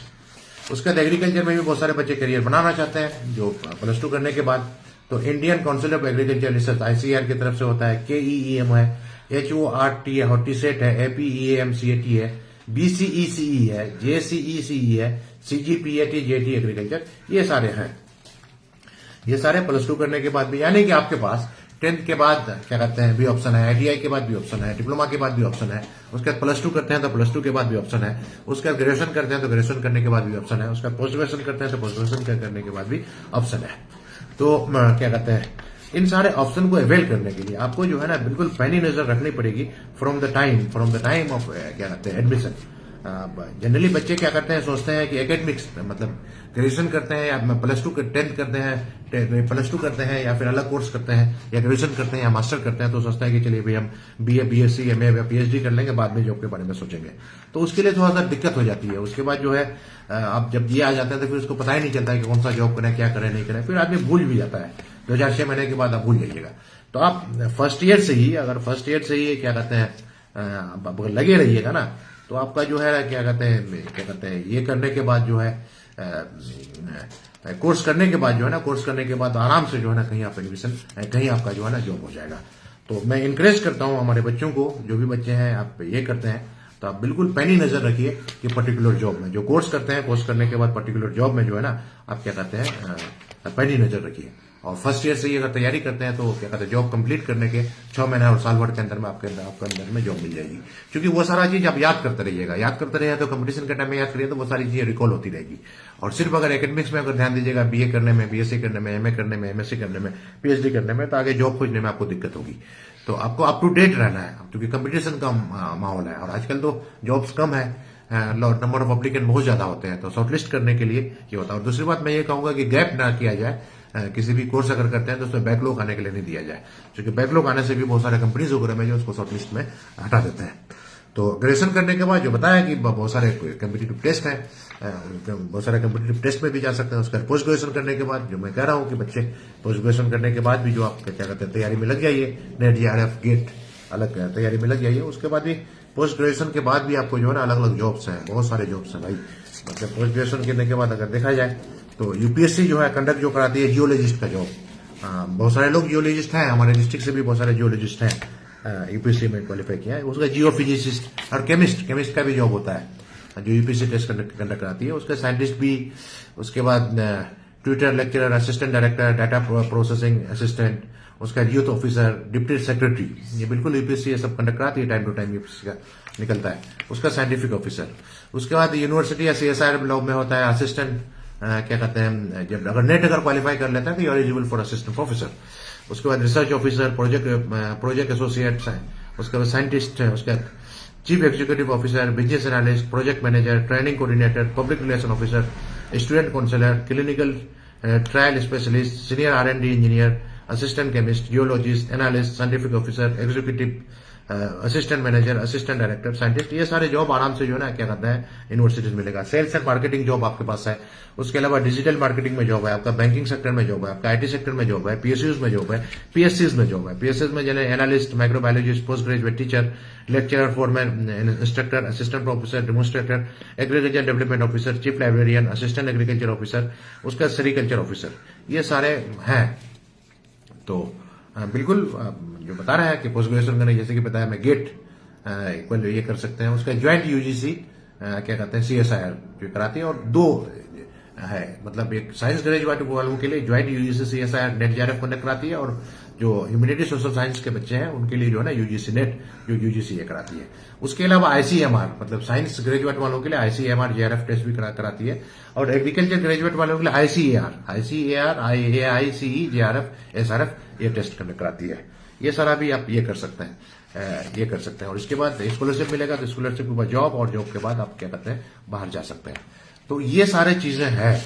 तो एक मतलब ये अगर देखा जाए दोस्तों कि अगर पूरी दुनिया में अगर देखा जाए तो मैं तो ये कहता हूं कि जामिया मिलिया इस्लामिया में हमारी नेक दुआएं हैं कि हमारे देश से जो है ना अच्छे अच्छे बच्चे जामिया मिलिया इस्लामिया में आए। मतलब मैं तो कह रहा हूं फ्रॉम जीरो, मतलब ये कहते हैं नर्सरी से लेकर के पूरा पीएचडी तक अलग अलग कोर्सेज हैं इसमें। तो अलग अलग कोर्सेज में आए, और अलग अलग कोर्सेज में आने के बाद आप शुरू से ही गोल फिक्स करें। मैं तो चाहता हूं कि हमारे जामिया मिलिया इस्लामिया से बच्चे निकल करके आईटीज में जाए, हमारे जामिया मिलिया से बच्चा निकल करके आईएम में जाए, हमारे जामिया मिलिया इस्लामिया से बच्चे निकल के सीएसआईआर के जो Tata institute of fundamental research जो है क्या कहते हैं टीआईएफआर है, उसके अलावा क्या आईआईएससी बेंगलोर है, अच्छे प्रीमियर इंस्टीट्यूट में रिसर्च करने के लिए जाए। मैं तो चाहता हूं कि हमारे जामिया मिलिया इस्लामिया से सारे बच्चे यूपीएससी क्वालिफाई करें, आईएएस क्वालिफाई करें, क्योंकि हमारे जामिया मिलिया इस्लामिया में आरसी है, रेजिडेंशियल कोचिंग एकेडमी है, वहां से बहुत सारे बच्चे यूपीएससी क्वालिफाई करते हैं। मैं तो चाहता हूं कि हमारे जामिया मिलिया इस्लामिया से बच्चे निकल करके अलग अलग स्टेट में, जैसे स्टेट सर्विसेज कमीशन क्वालिफाई करें, जैसे अलग अलग स्टेट का, जैसे बिहार में बीपीएससी क्वालिफाई करते हैं बहुत सारे लोग, उसमें क्वालिफाई करें। अलग अलग यूपी में है तो यूपी का स्टेट सर्विसेज क्वालिफाई करें। मैं तो चाहता हूं कि हमारे जामिया मिलिया इस्लामिया के सारे बच्चे जुडिशरी सर्विसेज में जाए। जो जुडिशरी सर्विसेज के लिए है, हमारे किसी डिस्ट्रिक्ट से भी बहुत बच्चे निकले, हमारे पड़ोस में ही पंचायत के हैं, क्या कहते हैं वो है, एक लड़का जुडिशरी सर्विसेज निकाला है, और एक लड़की भी निकाली है, मैं देखा, जो जुडिशरी सर्विसेज में भी जाए। उसके अलावा मैं तो चाहता हूं कि हमारे बच्चे एनआईएफटी, मतलब national institute of fashion designing, उसमें जाए। उसके अलावा जो है एम्स में भी हमारे यहाँ से बच्चे निकल करके +2 करने के बाद जो मेडिकल में अगर दाखिला ले तो वो जो एम्स में एडमिशन ले। एम्स में जो इंडिया में, हिंदुस्तान में एम्स में जो मेडिकल करते हैं, जो एमबीबीएस की डिग्री लेते हैं, उसके लिए जॉब का कोई दिक्कत नहीं है, वो एक अच्छा डॉक्टर बन करके निकलते हैं। तो हमारे पास अगर देखा जाए तो ओवरऑल अगर देखा जाए तो there are 25,000 universities across the globe. पूरी दुनिया में एक क्या कहते हैं 25,000 से ज्यादा यूनिवर्सिटीज है, और हमारे हिंदुस्तान में भी 1,800, मतलब 1080 यूनिवर्सिटीज है, और उसमें 54 सेंट्रल यूनिवर्सिटीज है, 416 स्टेट यूनिवर्सिटी है, 128 डीम्ड टू बी यूनिवर्सिटीज है, और 460 प्राइवेट यूनिवर्सिटीज है। अब उसके बाद there are 165 institute of national importance. These are IITs, AIMS, IIMs, NITs, IIITs, IISERs, NIPER, NIDS, SPAS, उसके NIFTEMS, 5 central universities, 4 medical research institute and 14 specialised institute, ये सारे हैं। तो मैं तो चाहता हूं कि हमारे बच्चे जामिया मिलिया से निकल करके इन सारे चीजों में जाए। There are 23 IIT present in India, governed by the Institute of Technology Act 1961, and are declared as important institute of the nation by the Indian Parliament. There are 31 NITs. All of them are categorized under autonomous public institution for higher education in India. Out of 31 NITs, 11 are newly established, while the remaining 20 are old engineering institutes.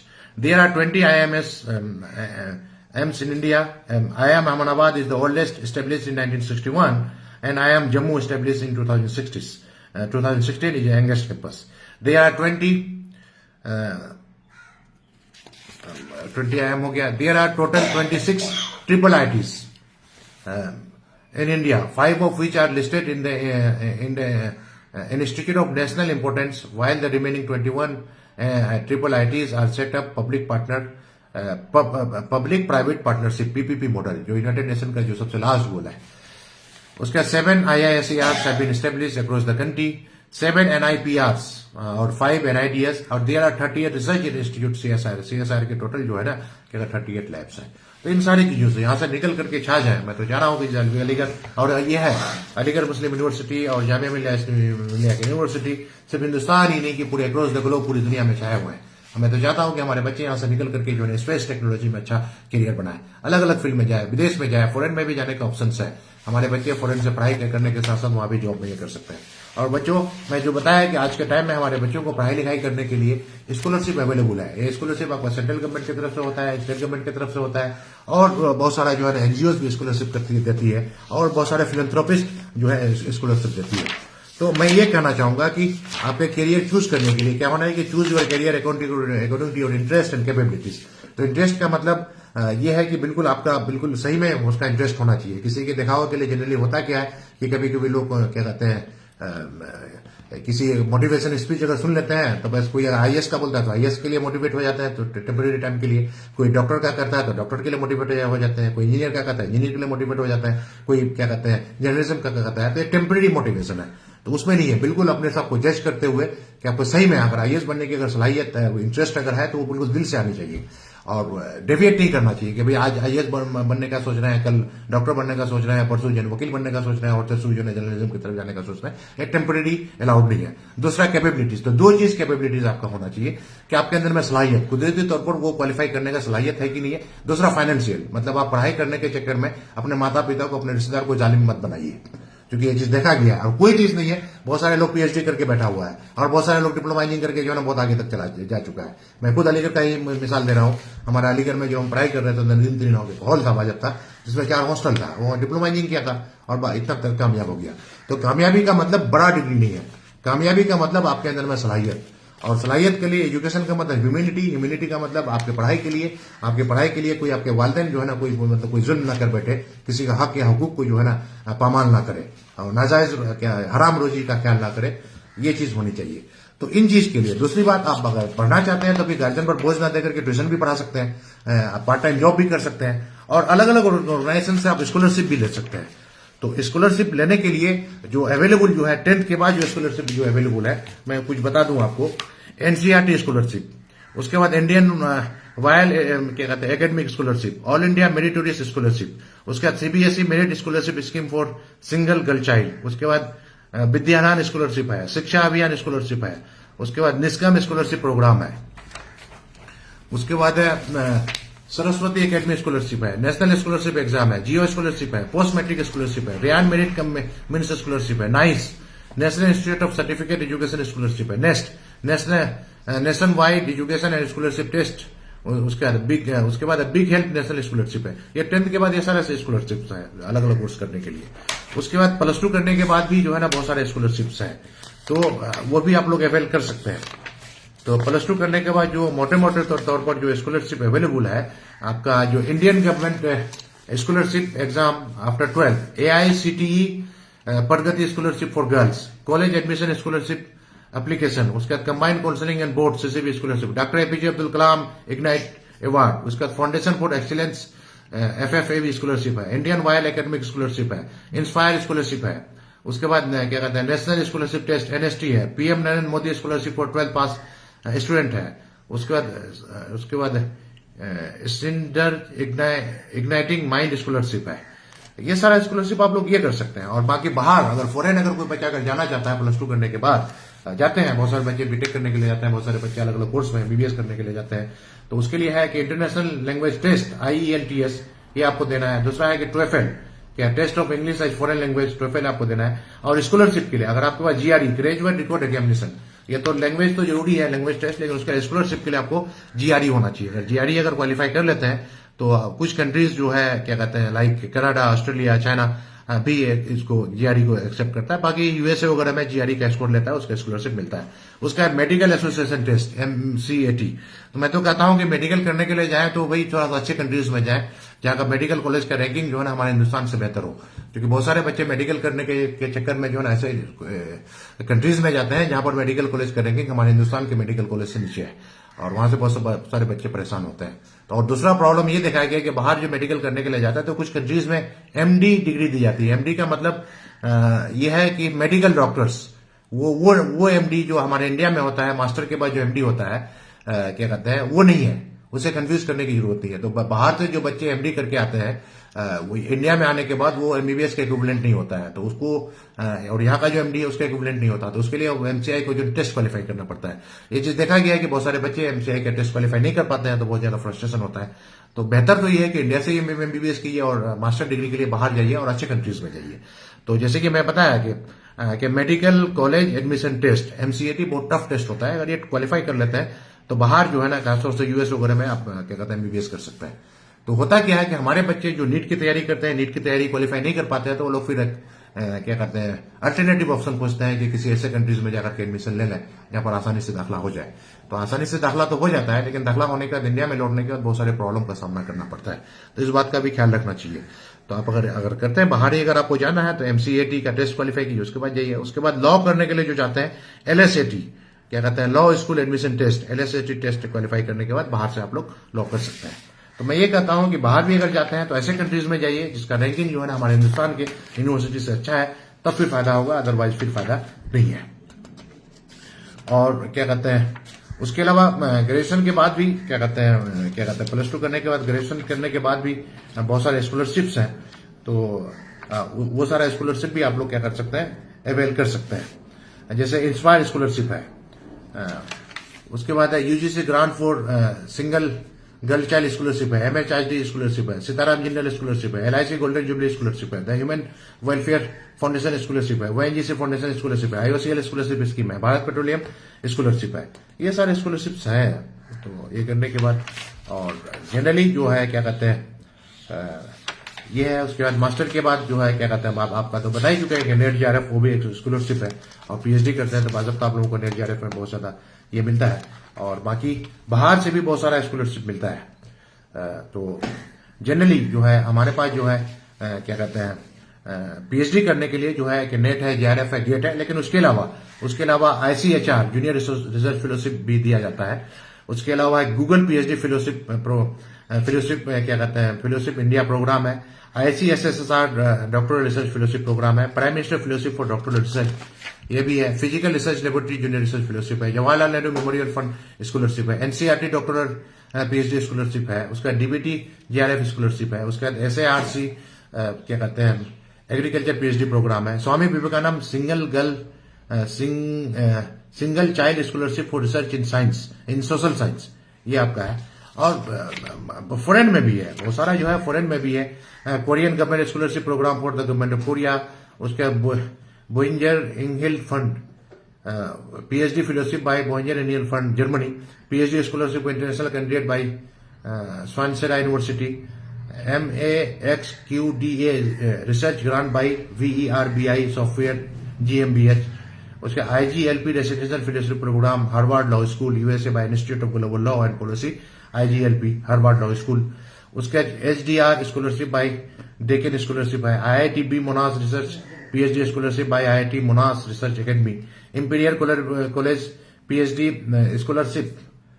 Scholarship in chemical engineering by Imperial college London, उसका DNU IAS PhD by Japan foundation, उसका doctor Edward Gubelin scholarship by doctor Edward Gubelin association for research, Sitaram Tata trust and Navajbai Ratan Tata trust education grant by Tata trust, उसका Commonwealth PhD scholarship by Commonwealth scholarship commission, उसका Fulbright climate fellowship by USIEF, उसके बाद Raman Charpak fellowship bye government of India and government of France, president PhD scholarship by Imperial college London, उसके बाद Japanese government Max scholarship by Max Planck's, New Zealand Commonwealth scholarship by government of New Zealand. ये सारे हैं है। और आप PhD भी कर लेते हैं तो पीएचडी क्या होता है, असिस्टेंट प्रोफेसर का जॉब मिल सकता है, साइंटिस्ट का जॉब मिल सकता है, साइंटिफिक ऑफिसर है, रिसर्च एसोसिएट है, पोस्ट डॉक्टरल फेलोशिप है, डेवलपमेंट राइटर है, असिस्टेंट डायरेक्टर है, प्रोग्राम ऑफिसर है, कुरिकुलम डिजाइन है, स्टाफ कुरिकुलम है। इस तरह से आपका ये होना चाहिए। तो मेरा ये कहना है कि आप जो है बिल्कुल पैनी नजर रखिए, और पैनी नजर रखने के बाद अगर कोई कोर्स करते हैं तो कोर्स करने के साथ उसमें स्कॉलरशिप भी लेने का अवेल कीजिए। और स्कॉलरशिप अगर मिल जाता है तो आपको फाइनेंशियल बर्डन आपके पेरेंट्स पर कम पड़ेगा, और प्लस आप पार्ट टाइम जॉब भी कर सकते हैं। और टीचिंग आजकल जो है ट्यूशन पढ़ा करके भी बच्चे, तो ट्यूशन पढ़ाने से एक फायदा होता है कि पुरानी चीजें आपको याद रहती है, पुरानी चीजें आपको याद रहेगी तो वही आप क्या कहते हैं उसमें भी आप ये कर सकते हैं। तो उसके अलावा मेन चीज तो भैया तो तालीम के बारे में जामिया में बताया कि जामिया में देखा जाए कि जितने भी कोर्सेज हैं किसी भी कोर्स में एडमिशन ले करके आप मतलब आप अपना करियर, अपना नाम रोशन करें। अपना नाम रोशन करेंगे तो जाहिर सी बात आपके पेरेंट्स का नाम रोशन होगा, आपका पेरेंट्स का नाम रोशन होगा तो आपका इस जिला से जिला का नाम रोशन होगा, और राज्य का नाम रोशन होगा, देश का राष्ट्र होगा। और मेन चीज मैं ये कहना चाहूंगा कि आपका जो है मेरा जो टॉपिक है preparation for human of values and skill transform India, ठीक है आप डॉक्टर बनिए, इंजीनियर बनिए, प्रोफेसर बनिए, साइंटिस्ट बनिए, क्या कहते हैं जर्नलिज्म की तरफ जाइए, लेकिन सबसे बड़ी चीज है आपको इंसानियत को रिटेन रखना है। तो इंसानियत को रिटेन रखने के लिए वही चीज है, जब से दुनिया बनी है, आदम अलैहिस्सलाम का जो आया है उसका दो बेटा, एक बेटा ने क्या कहते हैं गलत रास्ता अपना लिया, दूसरे रास्ता ने सही रास्ता अपना लिया। तो भाई हमारे दिलों को, हमारे नबी के दिल से जो है ना आया फरिश्ता आया और आने के बाद दिल को निकाल करके साफ कर दिया, तो साफ करते तो उसके दिल से, तो अभी हर एक इंसान के दिलों से नफरत निकालना है, बुग्स निकालना है, गिवत निकालना है, और उसका चुगलखोरी करने की जो आदत होती है उसको निकालना है, गिवत करने की जो आदत होती है उसको खत्म करना है, बहुतान फैलाने की जो आदत है उसको खत्म करना है, उसके अलावा उसके अंदर में हिंसा करने की जो प्रवृत्ति है उसको खत्म करना है। तो हिंसा दो तरह से होता है, एक मतलब फिजिकल हिंसा होता है, एक जुबान से भी हिंसा होता है, जो बातचीत करते हैं, कुछ कह देते हैं, बुरे बोले बात, चिकना चिल्लाना, इनसे भी इसको खत्म करने की जरूरत है। उसका इंसान के दिलों से लालच निकालना बहुत जरूरी है, क्योंकि लालच पर अगर देखा जाए तो बहुत बड़ी विकृति हुई है, और खासतौर से आज के टाइम में जमीनी विवाद हमारे जिला में ही नहीं बल्कि पूरे देश में हर एक जगह में जमीनी विवाद है और नफरत है। जमीनी विवाद की वजह से भाई भाई में नफरत है। लोगों के दिल से अहंकार को निकालने की जरूरत है, ईगो। अब ईगो के बारे में अगर देखा जाए तो उसके बारे में स्टडी किया जाए, परिवार से लेकर पूरा देश तक, पूरे विश्व में देखिए शांति जो है ना, मतलब ये अलग अलग राष्ट्र तक के बीच में जितने भी दुनिया में जो लड़ाइयां हुई है, चाहे किसी परिवार में हो या किसी गांव में हो या किसी राष्ट्र में हो, मतलब लोगों के दिलों में ईगो की वजह से इन सारी चीजों को हर एक इंसान के दिलों से जो है ना खत्म करने की जरूरत है। और खत्म करने के लिए ये बिल्कुल प्रॉपरली, जैसे कि अभी नेशनल एजुकेशन पॉलिसी 2020 आई है, उसमें भी क्या कहते हैं वैल्यू बेस्ड एजुकेशन है, मूल्य आधारित शिक्षा को बढ़ावा देने के लिए बहुत ज्यादा एम्फेसिस दिया गया है। और उसके अलावा 1986 का जो एजुकेशन पॉलिसी था उसमें भी मूल्य आधारित शिक्षा को बढ़ावा देने के लिए बहुत सारा काम किया गया है। प्लस जितने भी फिलैंथ्रोपिस्ट आए हैं, सारे फिलैंथ्रोपिस्ट में इंसानियत को बचाने के लिए जो है संस्कार को बढ़ाने के लिए कहा गया है। जितने भी मैसेंजर्स आए हैं किसी भी धर्म के हैं, सारे धर्म के लोगों ने यही बात कही है, दुनिया में शांति लाने के लिए, चाहे क्या जाएगा गौतम बुद्ध हो या जैन धर्म के ये हो या फिर हमारे नबी हजरत मोहम्मद सल्लल्लाहु अलैहि वसल्लम हो या फिर अलग अलग मजहब के जितने भी लोगों ने आया कि बिल्कुल मानवता को फैलाने के लिए बात कही गई है। तो मानवता को फैलाने के लिए ये सारी चीजें कॉमन है, झूठ नहीं बोलना, गिबत नहीं करना, चुगलखोरी नहीं करना, दिल में क्या कहते हैं लालच नहीं रखना, दिल में अहंकार नहीं रखना, और क्या कहते हैं हिंसा नहीं करना, ठीक है, और क्या कहते हैं किसी पर आरोपित नहीं करना, बहुतान नहीं फैलाना, ये सारी चीजें बिल्कुल कॉमन है। इन सारी चीजों को ईच वन टीच वन, एक एक आदमी सबसे पहले अपने मन में लेकर के आए और दूसरे को लाने के लिए प्रेरित करें। अगर हम लोग ऐसा करते हैं तो यही दुनिया ही जन्नत बन जाएगा। तो सारे लोगों, उसके अलावा यूनाइटेड नेशन के जनरल सेक्रेटरी साहब ने भी कहा है, we need people of all ages, young and old, like united forces for the better world for all. अच्छे समाज का निर्माण करने के लिए सारे लोगों को एक साथ आने की जरूरत है। और वही तो मैं कह रहा हूं, अभी जो है ना बुराई या बुरे लोग, जैसे कि एक डाटा मैं जो बता रहा हूं, 2% only 2% are revealed but 98% are peace living. वो शांति से रहना चाहता है, लेकिन वो 2% लोगों का दौर शासन तक, उनका दौर प्रशासन तक, उनका दौर के समाज के निचले स्तर तक, यानी कि उनका दौर क्या कहते हैं हमारे लेजिस्लेचर के लोगों तक, उनका दौर हमारे क्या कहते हैं एग्जीक्यूटिव के लोगों तक, उनका दौर हमारे जुडिशरी के लोगों तक। तो इन्फॉर्मेशन को ट्रांसफर सही से नहीं होने के लिए दे रहा है, तो उन लोगों को भी एजुकेट करने की जरूरत है। और एक चीज देखा जाता है कि जो हमारा जो समाज जो है विकृति की तरफ जो गई है चंद लोगों के कारण। और नेपोलियन हिल ने भी कहा था कि the world suffer lot not because of violence of bad people but because of silence of good people. आज ये देखा गया कि जो बुरे लोग हैं वो लोग संगठित है, उन लोगों का जो है ना बहुत ही स्ट्रांग जो है ना संगठन है, और लेकिन अच्छे लोग बिल्कुल अलग अलग इसमें बिखराव में है। तो अच्छे लोगों को एक साथ मिलकर के समाज में आने की जरूरत है। और समाज में आने की जरूरत है, टेबो ये नहीं है जैसे पॉलिटिकल लीडर्स ही लेजिस्लेचर के थ्रू से ही आप समाज में समाज सेवा करेंगे, ऐसा नहीं है। हर एक नागरिक का जो है अधिकार है, क्या कहते हैं सोशल सर्विस ह्यूमन राइट, हर एक नागरिक का जो है ना क्या कहते हैं मानव अधिकार है। मानव अधिकार ही नहीं है, हर एक नागरिक का फंडामेंटल ड्यूटी है। तो हर एक आदमी, जैसे मैं बताया कि टीचर का बहुत बड़ा रोल रहा है, साइंटिस्ट का बहुत बड़ा रोल रहा है, इंजीनियर्स का बहुत बड़ा रोल रहा है, डॉक्टर का बहुत बड़ा रोल रहा है। भाई आप 24 घंटा में 1 घंटा समाज सेवा में लग जाए ना, अगर ऐसा अगर लग जाता है तो बिल्कुल आपका जो बिल्कुल आज की हमारी सरकार एग्जीक्यूटिव जो है अलग अलग प्रोग्राम कराती रहती है। डिस्ट्रिक्ट एडमिनिस्ट्रेशन की तरफ से पंचायत लेवल में प्रोग्राम होता है, सब डिवीजन एडमिनिस्ट्रेशन की तरफ पंचायत में प्रोग्राम होता है, ब्लॉक एडमिनिस्ट्रेशन की तरफ से प्लस पंचायत में प्रोग्राम होता है, पुलिस की तरफ से, हर थाना की तरफ से बिल्कुल आम जनता तक प्रोग्राम होती है, डिस्ट्रिक्ट लीगल सर्विसेज अथॉरिटी की तरफ से प्रोग्राम होता है। तो आम जनता उसमें भागीदारी ले ना, भागीदारी लेने में क्या है, बल्कि बाजप्ता जो है डीएलए से जो है बाजप्ता जो पीएलवीज होता है, बड़ा लीगल वॉलंटियर्स होता है, दिन भर काम करने के लिए शायद वो किसी स्टेट में 1000 रुपया है और हमारे स्टेट में 500 रुपया वो देती है। तो ये सारा चीज बिल्कुल अपने से इंटीग्रिटी, अच्छे समाज का निर्माण करने के लिए थोड़ा सा, और ये चीज मतलब देखे होंगे मैं बिल्कुल मुसलसल पिछले 3 साल 4 साल से ये काम, मतलब 5 साल 6 साल से बिल्कुल कर रहा हूं। तो एक मतलब एक ये बनाने की जरूरत है, ये करने की जरूरत है। अगर सब कोई निस्वार्थ भाव से, इंटीग्रिटी के भाव से अगर हम ये सारा काम अगर राष्ट्र के लिए अगर करते रहे तो हमारा राष्ट्र विकास करेगा। और क्या कहते हैं हमारे साइंटिस्ट, क्या कहते हैं आइंस्टाइन ने भी कहा था कि the world is a dangerous place to live, not because of evil people but because of those who do not do anything about it. बिल्कुल सही बात है, दुनिया रहने के लिए खतरनाक जगह है, इस वजह से नहीं कि यहाँ पर बुरे लोग हैं, अच्छे लोग बिल्कुल कुछ नहीं कर रहे हैं। तो आप अच्छे लोगों को, अच्छाई को फैलाने के लिए निकल करके आने की जरूरत है। आपकी जिम्मेदारी है कि आपके सामने में कहीं अगर हिंसा अगर होता है तो आपको रोकने की जरूरत है, आपके सामने में किसी से नाइंसाफी होती है तो आपको रोकने की जरूरत है। आपकी जिम्मेदारी है कि हमारे जो बच्चे हैं, जो कमिंग जनरेशन के बच्चे हैं, उसको क्या कहते हैं तालीम के साथ साथ तरबियत के बारे में भी बताएं, उसको भारत के संविधान के बारे में बताएं, उसको मानवाधिकार के बारे में बताएं, उसको महिलाओं के अधिकार के बारे में बताएं, उसको अच्छे स्वास्थ्य के बारे में बताएं और उसको अच्छा से जिंदगी जीने का सलीका बताएं। पहले के जमाने, आज से 30 साल पहले, वो सारे बच्चों का जो है घर में ही ट्रेनिंग हो जाता था, जॉइंट फैमिली हुआ करता था। तो अब सारे लोग निकल करके अच्छे राष्ट्र का निर्माण करने में अगर लग जाए तो हम अच्छा राष्ट्र मिल जाएगा। बिल्कुल, मैं तो जिस तरह से किसान जिला में एक मॉडल के बारे में बात करता हूं, तो उसी तरह से मैं जामिया मिल्लिया इस्लामिया में एक मॉडल बनाने की बात कर रहा हूं कि हमारे जामिया मिल्लिया इस्लामिया के बच्चे पूरे देश के बच्चे हैं, पूरे जिला के बच्चे हैं। तो यहाँ पर हमारे बच्चों को पढ़ाई के साथ साथ जो है moral values, constitutional values, human right, महिलाओं का अधिकार, अच्छे स्वास्थ्य के बारे में ट्रेन करके जब वो छुट्टियों में जाए तो वह जाकर के बाजप्ता अपने अपने जिस जिला में है, जिस जिला के जिस पंचायत में है, जिस पंचायत के जिस वार्ड में है, वहां पर लोगों को अवेयर करने का कोशिश करें, लोगों को लेकर के। एक civil society, formation of civil society is needed. तो इस तरह से तो ठीक है, मैं सारे लोगों से कहता हूं कि जामिया में जितने सारे कोर्सेज हैं, जो आपका इंटरेस्ट है, इंटरेस्ट के हिसाब आप अप्लाई कीजिए, अप्लाई करने का तभी से तैयारी कीजिए। और हमारी नेट दुआएं हैं कि आप लोग जामिया की दुनिया में आए, और क्योंकि हिंदुस्तान का तीसरा यूनिवर्सिटी है और यहाँ से निकलने के बाद आपको बहुत सारे ऑप्शन हैं। यहाँ से आईटी जा सकते हैं, नाइटी जा सकते हैं, विदेश जा सकते हैं, IIM जा सकते हैं, एम्स जा सकते हैं, कहीं जा सकते हैं। तो हमारी नेक दुआएं हैं कि आप लोग ये कामयाब हुए और आने वाले जनरेशन को कामयाबी के लिए क्या कहते हैं, मैं क्या कहते हैं और लोगों से भी गुजारिश करता हूं कि और लोगों को भी प्रेरित करें अच्छा इंसान बनने के लिए। Thank you.